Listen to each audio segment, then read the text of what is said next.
Ya lo dijo Osvaldo, pero ¿cuál fue el tema que tocó Pablo la última vez?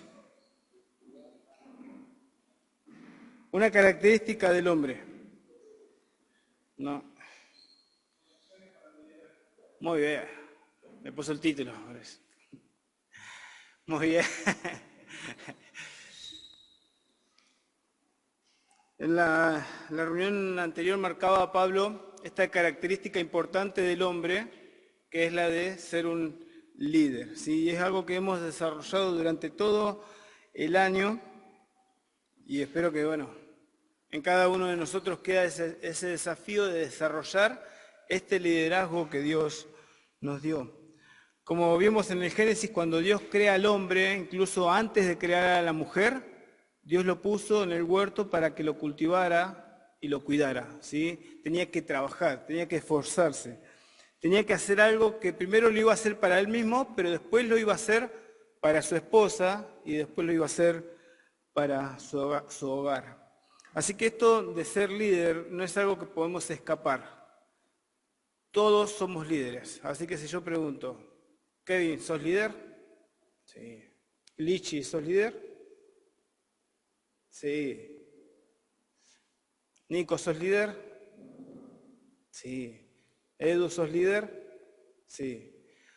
Al crearnos Dios como hombres, nos dio esa tarea de liderar. ¿Sí? De eso tenemos que ser conscientes y tenemos que desarrollarla. ¿Podemos liderar bien o liderar mal? Pero esa es la tarea que Dios espera de nosotros, ¿sí? Que lideremos correctamente. Hay dos modelos en este mundo totalmente errados en cuanto a lo que es la masculinidad, ¿sí? Por un lado tenemos al macho, que es el que la sociedad ve como que, wow, el hombre. Ese que quiere hace lo que quiere y quiere que los demás hagan lo que él quiere.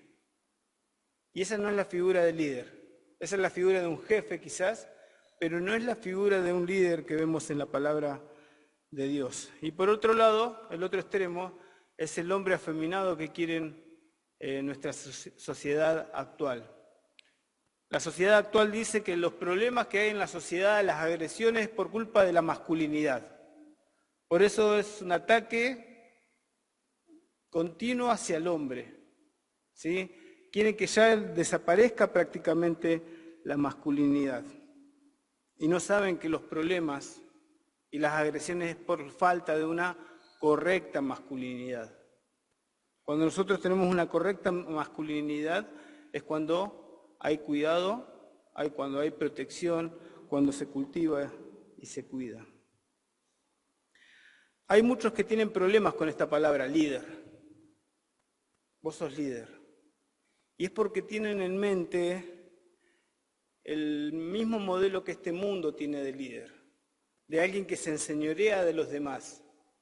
Y el Señor ya enseñó, ya dijo que Él no vino para ser servido, Él vino para servir y nos dejó ejemplo. Y la noche antes de ser crucificado, Él tomó esa tarea del esclavo de menor rango, lavando los pies de sus discípulos, mostrándonos ejemplo, mostrando de cómo el líder iba a ser en la iglesia, sirviendo a los otros. Vosotros me decís que soy Señor, Maestro y Señor, y decís bien. Entonces, si yo hice esto, ustedes también tienen que hacer lo mismo. Sírvanse unos a otros. Esa es la figura del líder que tenemos en la palabra de Dios. Siempre la figura del hombre, desde el comienzo, está ligada al trabajo. Así que si alguno piensa que no trabajar es bueno, y esa idea es algo errada. Trabajar es una bendición para nosotros y es en el lugar donde Dios nos quiere, ¿sí? Por eso siempre esto de liderar lleva esfuerzo, lleva cansancio, es un trabajo, lleva un desgaste, pero es lo que está ligado a la conducta y lo que se espera del hombre. Tenemos que encontrar en la palabra de Dios los principios por los cuales debe caminar nuestra masculinidad. Es en la palabra de Dios donde nosotros tenemos que encontrar cómo se comporta un hombre. Porque esto de ser hombre no es algo simplemente biológico. Es un pensamiento de Dios. Fue el pensamiento de Dios que nosotros naciéramos hombres.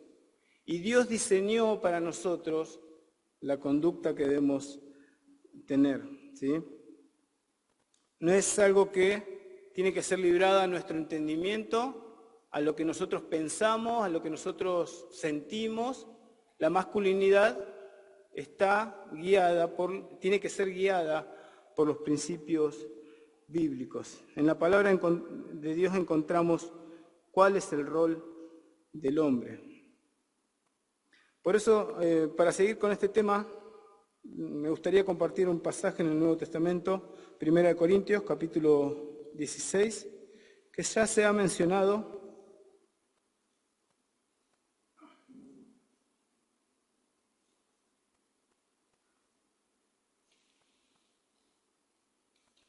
Capítulo 16, versículo 13 y 14.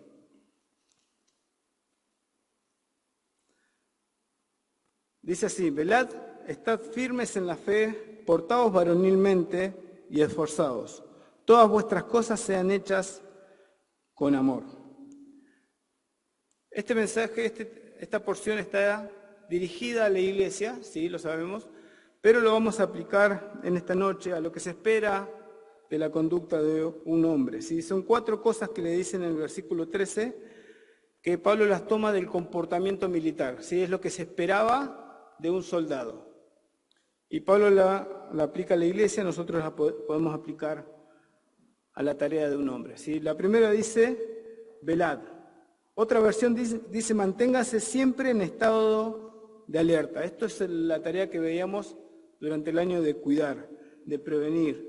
Es vigilar nuestra vida y la de los que tenemos a cargo. ¿Sí? Vigilar nuestra vida y de aquellos que tenemos a cargo. No podemos estar distraídos.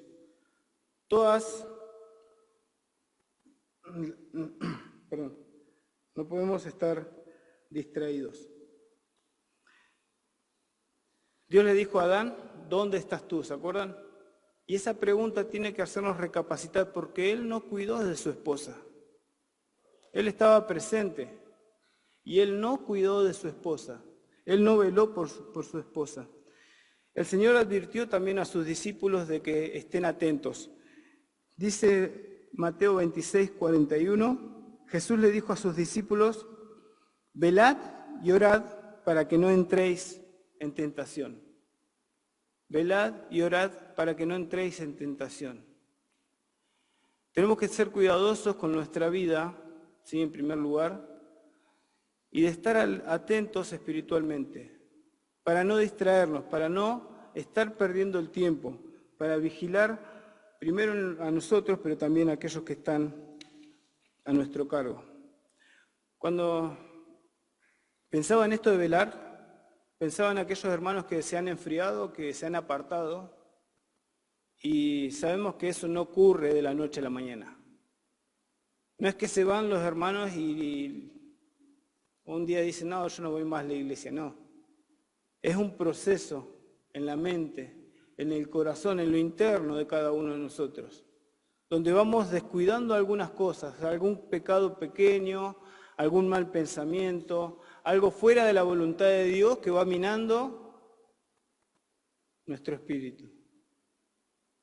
Y en algún momento no estamos tan débiles que ya nuestras decisiones no las toma no son tomadas guiados por el Espíritu Santo, sino por nuestra propia carne. Empezamos a encontrar más valioso, más entretenido lo del mundo, y entonces es ahí cuando nos alejamos. El Señor también advirtió, mirad también por vosotros mismos, Lucas 21:34, mirad también por vosotros mismos que vuestros corazones no se carguen de glotonería y embriaguez y de los afanes de esta vida. Mirad también por vosotros mismos que vuestros corazones no se carguen de glotonería y embriaguez y de los afanes de esta vida. Debemos estar atentos, debemos estar alertas. El que piense que está firme, mire que no caiga, ¿sí? Por eso hay muchas cosas que nos distraen, hay muchas cosas que nos pueden alejar de los caminos del Señor. Y nosotros tenemos que velar por nuestra vida espiritual, pero también por la vida espiritual de nuestra esposa, de nuestros hijos, de nuestros hermanos. Ese es el primer punto, velad. El segundo punto, Pablo dice que debemos estar firmes en la fe. Hay muchas cosas que pueden sacudirnos o alejarnos también. Pablo también en 2 Corintios 13:5, a la misma iglesia le escribe y dice: examínense para ver si están firmes en la fe, pruébense a sí mismos. Es una tarea que tenemos que hacer si realmente estamos firmes en la fe.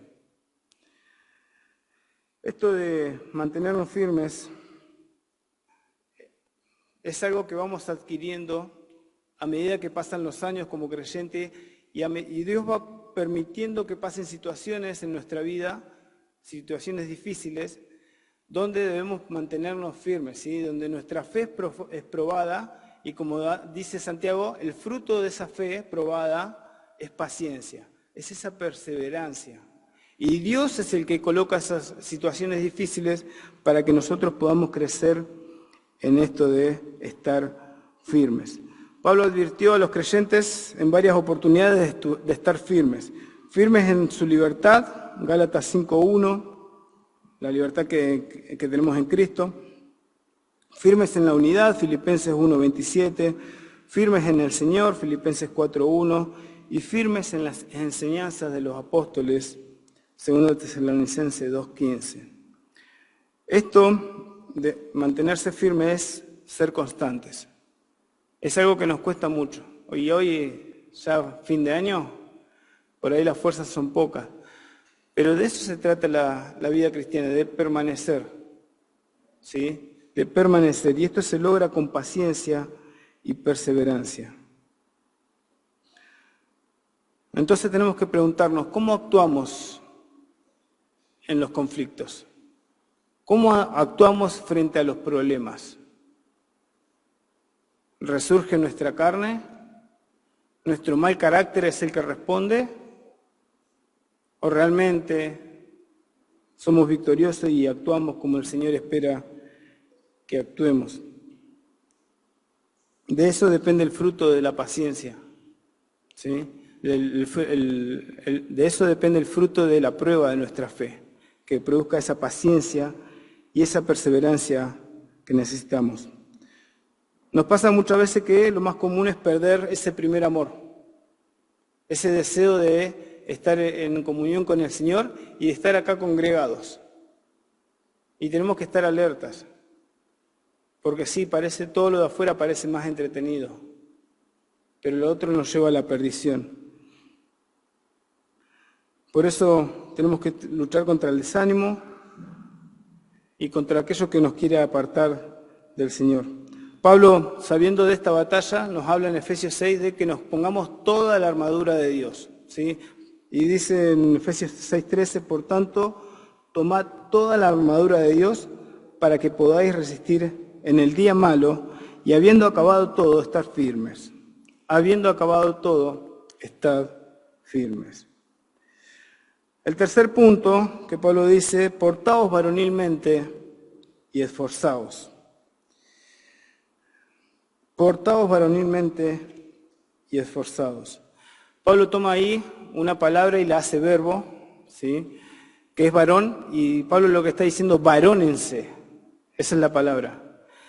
Y es la misma expresión que tenemos en el Antiguo Testamento, ¿sí? Cuando se tradujo el Antiguo Testamento del hebreo al griego, es la misma expresión. ¿Se acuerdan lo que le dijo Dios a Josué? Esfuérzate y sé valiente. Vamos a leer esa porción, Josué capítulo 1.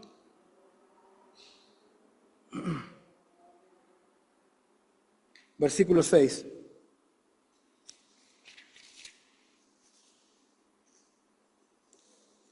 Dice, Esfuérzate y sé valiente, porque tú repartirás a este pueblo por heredad la tierra de la cual juré a sus padres que la daría a ellos. Solamente esfuérzate y sé muy valiente para cuidar de hacer conforme a toda la ley que mi siervo Moisés te mandó. No te apartes de ella ni a diestra ni a siniestra, para que seas prosperado en todas las cosas que emprendas. Nunca se apartará de tu boca este libro de la ley, sino que de día y de noche meditarás en él, para que guardes y hagas conforme a todo lo que en él está escrito. Porque entonces harás prosperar tu camino y todo te saldrá bien. El 9 dice, mira que te mando que te esfuerces y seas valiente, para no temas ni desmayes, porque Jehová tu Dios estará contigo en donde quiera que vayas. Miramos a Josué y decimos, wow, qué hombre. Tenía que liderar el ejército de Dios, al pueblo de Dios, para entrar a la tierra prometida. Y Dios le dice en el comienzo, esfuérzate y sé valiente. ¿Sí? Sé un hombrecito. Pero se lo dice 3 veces y referido a 3 cosas diferentes.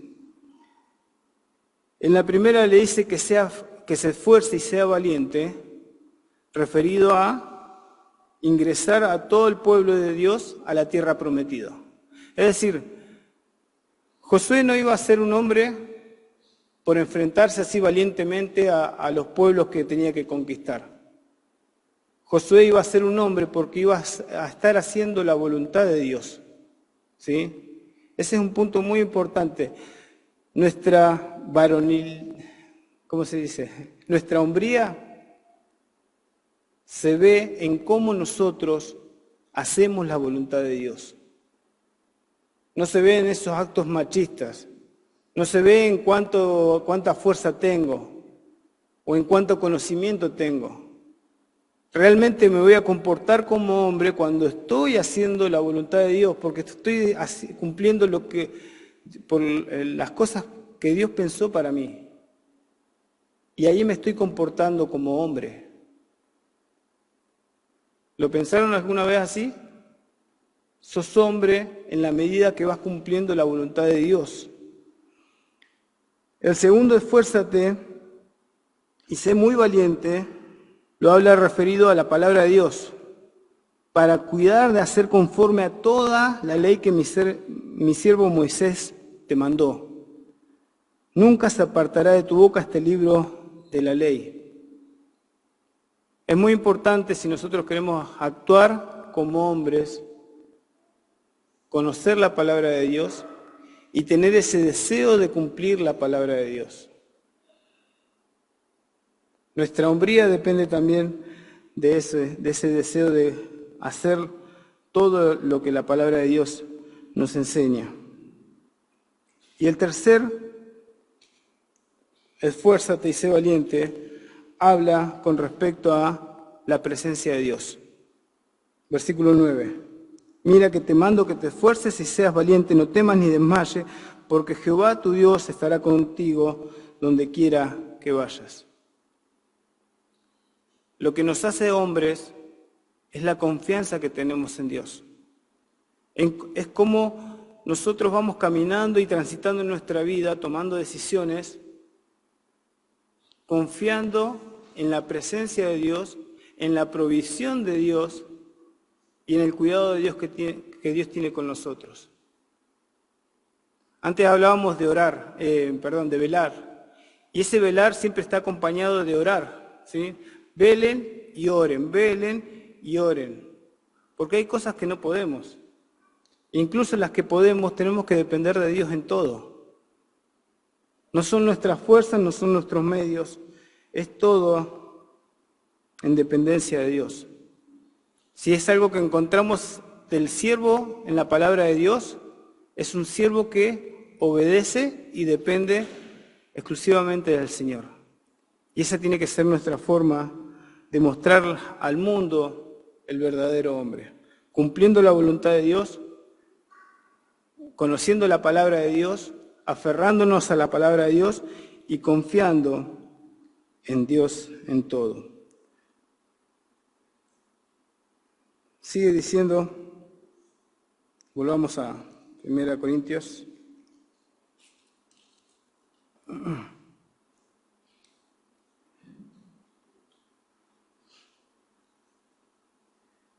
Entonces, velad, estad firmes en la fe, portaos varonilmente y esforzaos.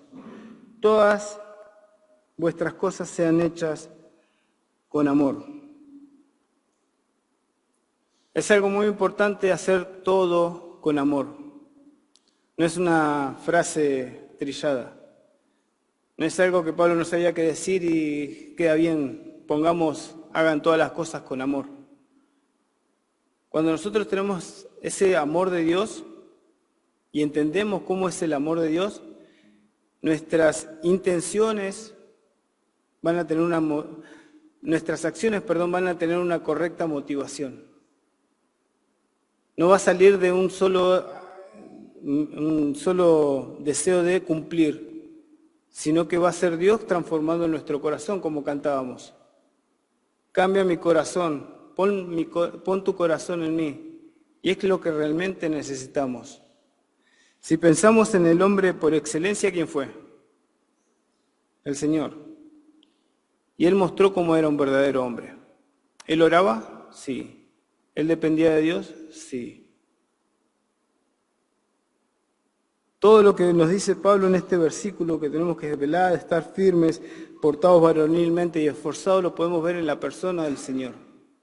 Y Él es nuestro ejemplo de cómo debemos ser hombres. De cómo se tiene que cumplir la voluntad de Dios, incluso cuando esté en juego nuestra vida. Él nos mostró ejemplo. Y es lo que nosotros debemos hacer. Pero todo, hacerlo con amor. Si perdemos el amor, perdemos todo, dijo Pablo en 1 Corintios capítulo 13. Debemos aprender a amar a Dios y amar a nuestros semejantes. En eso dijo el Señor que se resume toda la ley, pero tenemos que aprender a amar. Dice en el versículo 15, Pablo pone un ejemplo de servicio. Dice, hermanos, ya sabéis que la familia de Estéfanas es las primicias de Acaya y que ellos se han dedicado al servicio de los santos. Ellos se han dedicado al servicio de los santos.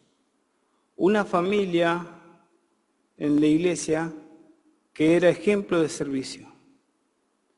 Y entonces tenemos que mirar nuestra familia y decir, ¿quiero eso para mi familia?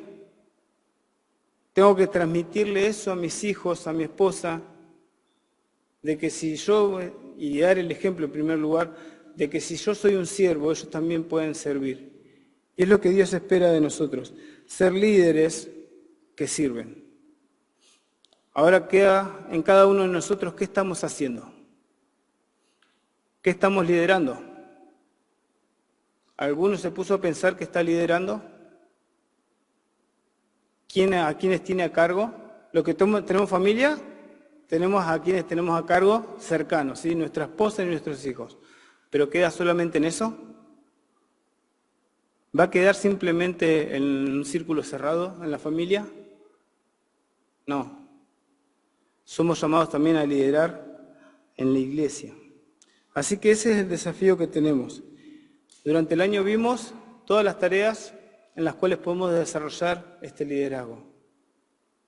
Y deseamos, ¿sí? Y es mi deseo que yo pueda cumplirlo, pero también que todos nosotros podamos cumplir ese liderazgo que Dios quiere en su iglesia. No como el mundo enseña, sino ese liderazgo que sirve, que no tiene problemas en remangarse, tomar una palangana, una toalla y limpiar los pies de los demás. Hay otras iglesias que lo hacen literalmente esto, pero sabemos que la enseñanza es de servirnos unos a otros.